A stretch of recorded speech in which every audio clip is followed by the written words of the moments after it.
तो दोस्तों हमने ओपन कर लिया है ग्रोक एआई 3। दोस्तों इंडिया में सत्ता पक्ष के लोगों के द्वारा पूछा जाने वाला सबसे बड़ा पॉलिटिकल सवाल कि आखिर कांग्रेस ने 70 वर्षों में देश के लिए किया ही क्या है। तो दोस्तों आप लोग अपनी कुर्सी का पेटी बांध लीजिए, हम लोग देखने जा रहे हैं बहुत ही बेहतरीन ग्रोक एआई बताएगा कि कांग्रेस ने देश के लिए क्या अच्छा किया है, क्या बुरा किया है, दोनों बातें बताएगा। आज के बाद सत्ता पक्ष के लोग ये सवाल नहीं पूछेंगे और अगर पूछेंगे तो विपक्ष के लोग इसका बहुत ही बेहतरीन जवाब देंगे। पहले हमारे इस सवाल का इन्होंने इंट्रोडक्शन के रूप में देखे क्या लिखा है, या ये छोटा सा पहले इंट्रोडक्शन दिया है, फिर लाइन टू लाइन एक एक चीज़ों को बहुत ही बेहतरीन तरीके से दिया है। आप लोग वीडियो को पूरा देखेंगे तो आपका सबसे बड़ा कन्फ्यूजन दूर हो जाएगा। देखें, कांग्रेस ने अपने 70 वर्षों के शासनकाल में भारत के लिए कई महत्वपूर्ण योगदान दिए हैं, जिन्होंने देश की नींव मजबूत करने और विकास के मार्ग को प्रशस्त करने की भूमिका निभाई। नीचे कुछ उपलब्धियों का उल्लेख किया गया है। जी यस, यहाँ पर उन्होंने इंट्रोडक्शन दे दिया। अब पहला सवाल दे रहे हैं, दोनों मैं पहले बता दिया कि अच्छाई और बुराई दोनों है। तो अभी तो ये कांग्रेस की खूबियाँ बताया जा रहा है। यहाँ पर स्वतंत्रता संग्राम और एकीकरण में कांग्रेस की क्या भूमिका रही, तो देखते हैं इसमें क्या है। भारत को ब्रिटिश शासन से आज़ादी दिलाने में अग्रणी भूमिका निभाई।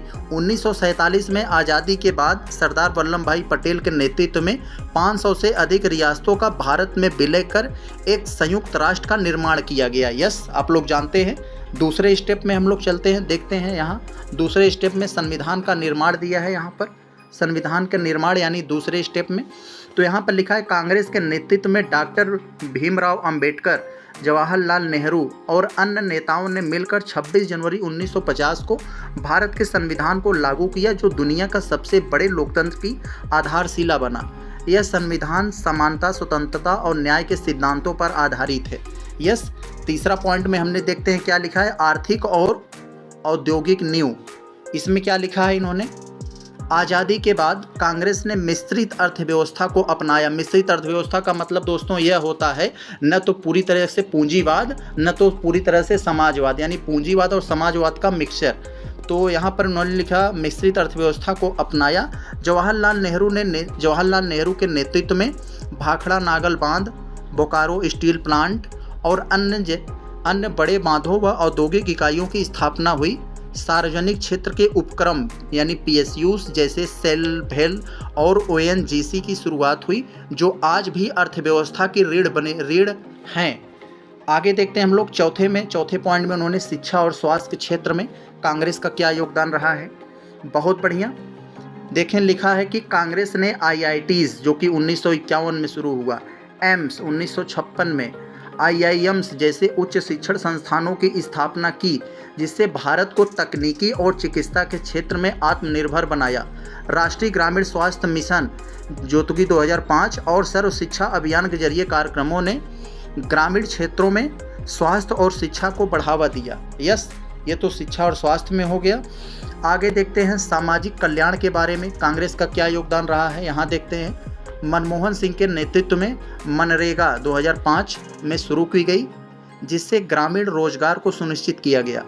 खाद्य अधिनियम 2013 में आया। अभी जो फ्री का राशन मिल रहा है ये कहीं न कहीं इसी का नींव है, खाद्य सुरक्षा अधिनियम 2013 का। तो गरीबों को सस्ता राशन उपलब्ध कराया। 2008 में किसानों की 72,000 करोड़ रुपए की कर्ज माफ़ी भी एक बड़ा कदम था। यस, 72,000 करोड़।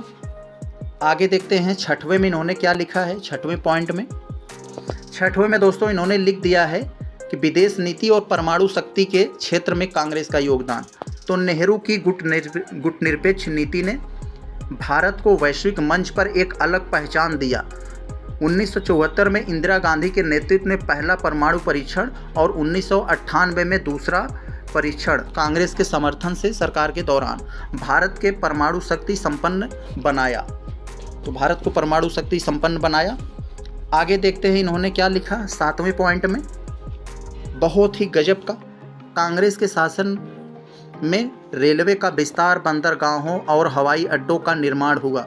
1980 के दशक में राजीव गांधी ने सूचना प्रौद्योगिकी और दूरसंचार क्रांति की नींव रखी, जिससे भारत को IT हब बनाया। यस, आप लोग जानते हैं राजीव गांधी को सूचना ये जो कम्युनिकेशन का एक तरह से जनक माना जाता है इंडिया में, यानी कम्युनिकेशन को बढ़ावा देने में राजीव गांधी का बहुत बड़ा योगदान था। फिलहाल वो नहीं रह पाए ज़्यादा समय तक।